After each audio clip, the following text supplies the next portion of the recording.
Estamos de volta com o programa Pessoas e Negócios, hoje entrevistando um empresário, sócio proprietário da Lapelli Couros, estudioso do tema da liderança. E é sobre isso que nós estávamos falando no bloco anterior, Ricardo, dessa questão da liderança. Você estava falando que o Peter Drucker disse que eles não tinham nenhuma característica em comum. Nenhum traço de personalidade comum. Personalidade comum, porque normalmente quando a gente olha para um líder, a gente quer encontrar um traço de personalidade nele. A gente quer achar um ponto comum, né? Isso. E normalmente pensa que esse ponto comum é um traço de personalidade, ou seja, é uma característica pessoal dele. E logicamente com isso, quando a gente procura uma coisa disso, a gente já, vamos dizer assim, coloca e retira muitas pessoas fora e diz assim, ó, essa pessoa não é capaz de ser líder porque ela não tem esse traço de personalidade. Quando se procura um traço de personalidade, está se limitando à capacidade de liderança das pessoas. E aí nessa pesquisa você descobriu o que exatamente sobre a liderança?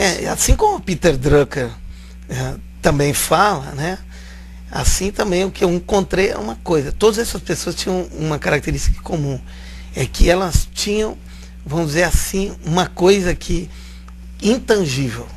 Uma coisa que não era um traço de personalidade, mas era uma forma de pensamento. Na verdade, todas elas tinham uma ideologia, uma forma de pensar, um conceito. Isso é que todas elas tinham. Ou seja, o segredo dos grandes líderes não estava na personalidade deles, mas no pensamento deles, na forma de pensar, na ideologia deles. Ou seja, é acreditar naquilo. Exatamente.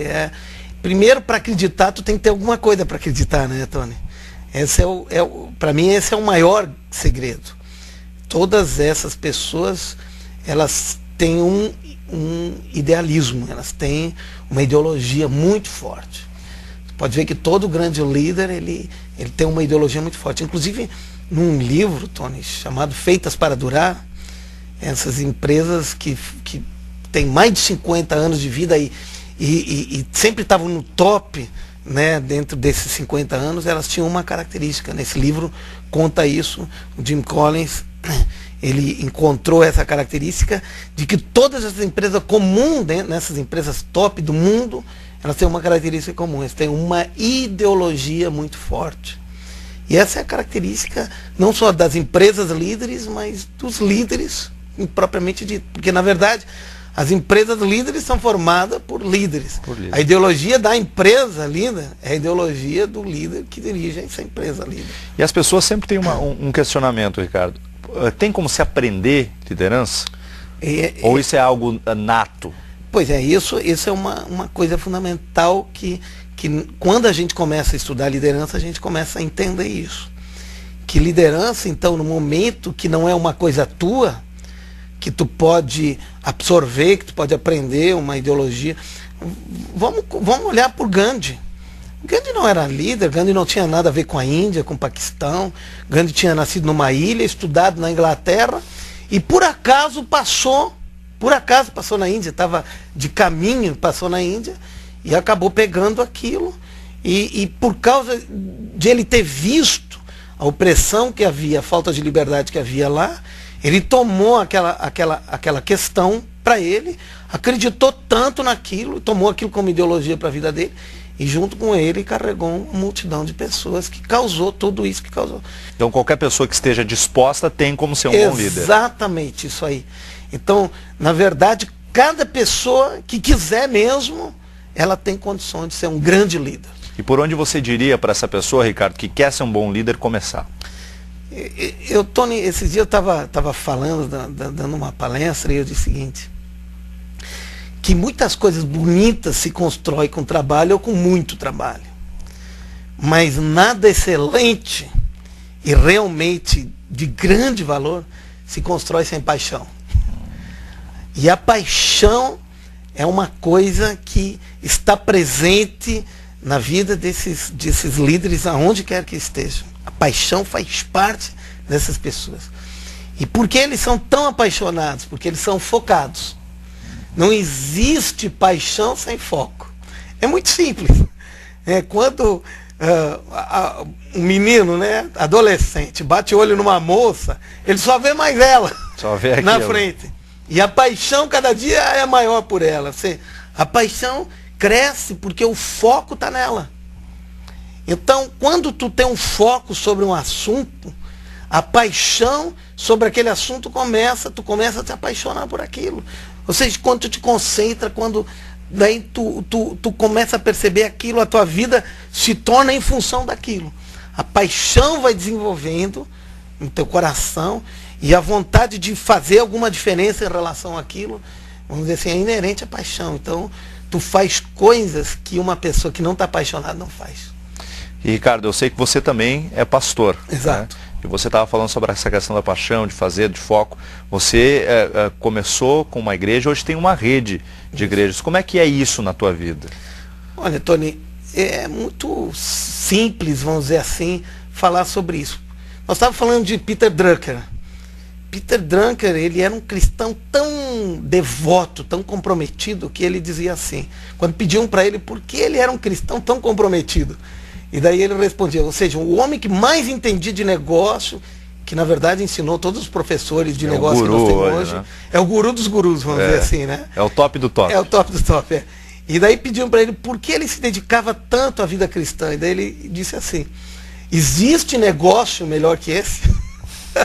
Ou seja, o homem que mais entendia de negócio disse que ser cristão era o melhor negócio que existia. Jim Collins escreveu também um livro, depois de estudar, vamos dizer assim, os grandes líderes, as empresas grandes líderes. E ele escreveu um segundo livro chamado Empresas Feitas para Vencer. E ele chegou à conclusão que os líderes das empresas feitas para vencer eram líderes tremendamente voltados a questões, vamos dizer assim, vamos chamar de filantrópicas, está entendendo? Ou a questões espirituais, ou eles davam a sua vida por alguma outra causa, fora da empresa, fora dos negócios. Weber, que escreveu sobre o desenvolvimento da economia, ele escreveu A Ética Protestante e o Desenvolvimento do Capitalismo. Ele percebeu que quando as pessoas se tornavam mais cristãos, mais comprometidos, havia mais desenvolvimento na sociedade. Eu fiz um estudo sobre os países com a menor renda per capita, um estudo dos países com um índice de mortalidade infantil mais alto, e a minha conclusão foi a seguinte, e com outras coisas assim, com menos expectativa de vida, qual é a conclusão que eu cheguei desses países todos? É um estudo tremendo, dá para ver tanta coisa, que os países que têm o índice mais baixo nessas questões, são países que têm um menor índice de cristianismo. Ou seja, o cristianismo nessas pessoas, nesse país, nesses lugares, é muito baixo. Ou seja, quanto mais a pessoa está envolvido com aquilo que Deus ensinou na Bíblia, mais desenvolvida são aqueles países, aquelas nações. E nós vemos, por exemplo, vamos olhar uma vez a história. Quando houve a Idade Média, foi uma idade perdida na história da humanidade, porque não houve nenhum desenvolvimento maior. Quando começou o desenvolvimento? No renascentismo. Foi quando houve o renascimento também da igreja, surgiu o movimento protestante naquela época, no mesmo lugar, na mesma época, onde o cristianismo, onde as pessoas levaram mais a sério a coisa, foi aonde houve desenvolvimento. Posteriormente, na Inglaterra, quando houve a Revolução Industrial e houve todo esse desenvolvimento, na Inglaterra, o que aconteceu? Houve mesmo, naquela época, o desenvolvimento, um avivamento, né, que foi da época de John Wesley, houve um movimento muito grande, as pessoas foram para a igreja. Naquela época, foi a época da Revolução Industrial, ou seja, do grande desenvolvimento. Grande desenvolvimento é o sinônimo de pessoas voltadas, comprometidas com essa fé. E você iniciou com uma igreja na cidade de Teutônia. Isso. E hoje possui uma rede de igrejas, né? Nós começamos com uma pequena igreja, na verdade, até numa casa. Isso há quanto tempo, Ricardo? Foi quando eu fui para lá, mais ou menos 20 e poucos anos atrás. E foi crescendo, e lembra que eu falei que o que esses grandes líderes tinham uma ideologia, uma forma de pensar, mas que eles conseguiam colocar isso na prática, que conseguiam fazer daquela ideologia uma coisa prática. Não adianta ser só bonito. Não adianta ser só filosófico. Tem que transformar isso numa metodologia, numa ação. É como eu vou fazer isso que eu estou acreditando, essa filosofia, como eu vou transformar isso numa prática que funciona. Quantas igrejas hoje tem a sua Hoje rede? nós estamos em torno já de 150 igrejas, alguma coisa assim. Estamos mais de 150 cidades já hoje. E Deus fazendo diferença na vida dessas pessoas. Então, pessoas que antes não tinham uma expectativa, não tinham uma esperança. E mesmo pessoas que são empresários e coisa e tal, mas que precisam de algo. E eu me lembro muito bem quando eu entreguei a minha vida para Jesus, quando eu comecei comecei a minha vida de fé, e um rapaz disse para mim: Ricardo, sabe qual é o tamanho do vazio do teu coração? Eu ficava assim, como ele sabe o tamanho do vazio do meu coração? E que na verdade os psicólogos chamam isso de vazio existencial ou qualquer coisa isso. E eu olhei para ele e disse: como é que ele sabe qual é o tamanho? Minha curiosidade aguçou. E eu pedi qual é o tamanho do vazio no meu coração, mesmo que eu era muito orgulhoso naquela época. Cético, bem cético, né? Não tinha nada disso. E daí ele disse assim: é o tamanho de Jesus. Jesus entra ali, não sobra nada de nenhum lado, nenhuma frestinha. Então foi que eu convidei Jesus para entrar no meu coração. E hoje, 30 e tantos anos depois, eu tenho que dizer que aquilo que ele falou é verdade. Ricardo, para nós encerrarmos a nossa entrevista, o que as pessoas hoje estão muito procurando sucesso, realização. Se você pudesse dar uma dica para quem está nos assistindo para alcançar esse sucesso ou sua realização pessoal, qual seria? Então, nós comentamos aqui muitas coisas, né? E daria para continuar falando sobre liderança. Daria para ficar 2 horas. Uma coisa que não tem limite, né? Tanto que todos os livros de administração começam com esse assunto, né?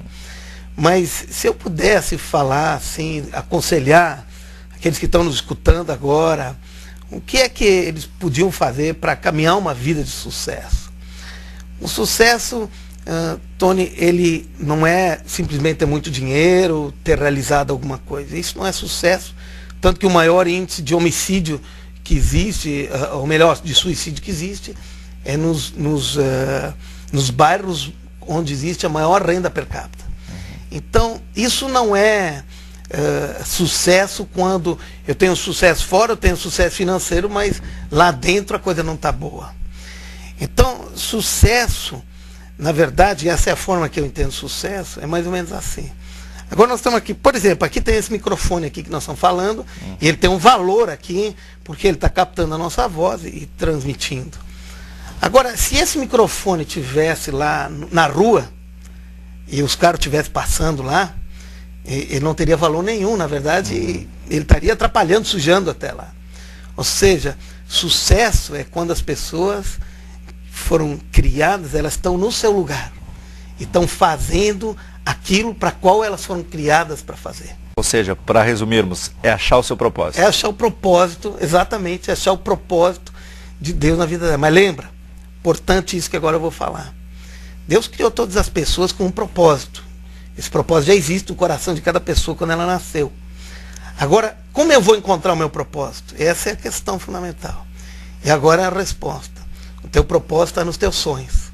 Os sonhos são o propósito. Então, como é que a pessoa pode realmente ter o coração? É quando ela seguir no coração dela com ética, logicamente, seguindo aquilo que Deus fala, os princípios que Deus estabeleceu para a humanidade, seguir o sonho que Deus colocou no coração da pessoa.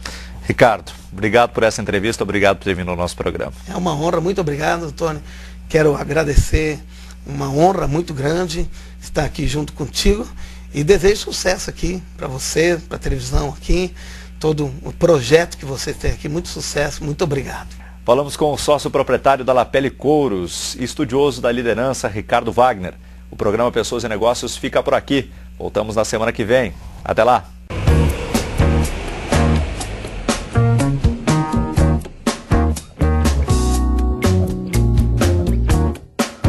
Troller, assessoria e contabilidade, tradição, confiança e agilidade, registros de empresas, declaração de imposto de renda, contabilidade em geral, com estacionamento próprio, Avenida Benjamin Constant 831.